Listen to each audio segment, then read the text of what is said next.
मैं रावजी भाई छगन भाई देवीपुंजक धनोराનો રહેવાસી છે અને આ જે ઊભા છે તેની પાછળ જ મારું ઘર છે। અત્યારે આ લોકો જે ઘરે ચૂંટણી હતી તે ટાઈમ ઉપર આખી રાત અહીંયા આગળ ખુરશીઓ નાખી અને બેસી રહેતા હતા।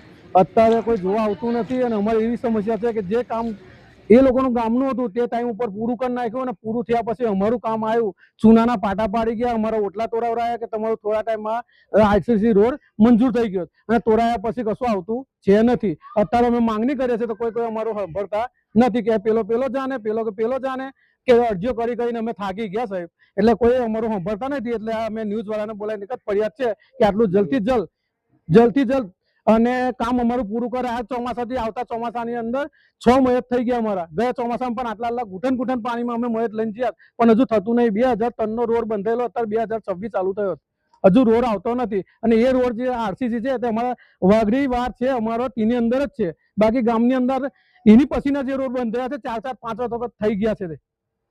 અને અત્યારે જે એમનું કામ હતું તે લગીને કર્યું, જયારે અમારું કામ આવ્યું ત્યારે એ લોકોએ અરજી આપીને એવું કીધું કે અત્યારે અમારું કામ પૂરું ના થાય તે લગીને આ પંચાયતની કોઈ પણ કાર્યવાહી કરવાની નહીં।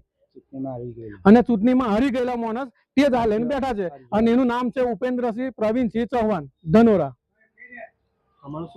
મારું નામ રાવજીભાઈ છગનભાઈ વાઘડી। તમારી માંગણી શું છે? અમારી માંગણી એક જ છે કે થોડાક ટૂંક સમયમાં આટલું કરવું જોઈએ, ના થાય તો અમે આ કાર્યવાહીને આગળ કાયદેસર કરીશું। હું તાલુકો કરજણ એમે આવેલું ગામ છે ધનોરા, નારેશ્વર મોટી કોલલવાળા રોડ ઉપર। હું દેવીપૂજક નરપતભાઈ બોલું છું। અમારી સમસ્યા એક જ છે કે આજથી 2003થી રોડ અમારા આવેલો હતો, ત્યારબાદ કોઈ રોડ અમારા મંજૂર થઈને અત્યાર સુધીને આવ્યા નથી। તો કિચ્ચર થવાથી, પાણી ભરાવાથી રોગચાળો પેદા થયો છે, બીમારી લાગુ પડે છે, પછી અમારા મૈયતો થાય છે તો અમારો આ રસ્તે લઈને જવાનું થાય છે। પણ અમારા કોઈ સરપંચ કે કોઈ અધિકારી અમારી બાજુ બહુ માંગ કરી પણ અત્યાર સુધીને અમારા રોડ આવેલા, માપણી કરેલી, પણ એ રોડ ક્યાં ઉડી ગયા અને ક્યાં માલ જતો રહ્યો એની અમને કંઈ જાણ નથી। તો અમે તો અમારી એક જ માંગ છે કે અમારો આ રોડ બનવા જોઈએ, અમારો વિકાસ થવા જોઈએ।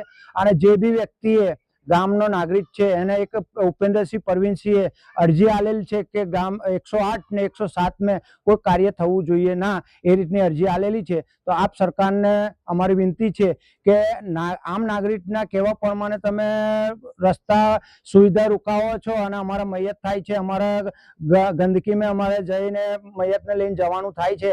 તો આપ સરકારને અમારી વિનંતી છે કે અમારી વિનંતી સાંભળે અને અમારા રોડ બનવા જોઈએ। નરપતભાઈ ભગુભાઈ દેવીપૂજક, ધનોરા। હું ગામ ધનોરાનો હસમુખભાઈ નગીનભાઈ દેવીપૂજક બોલું છું।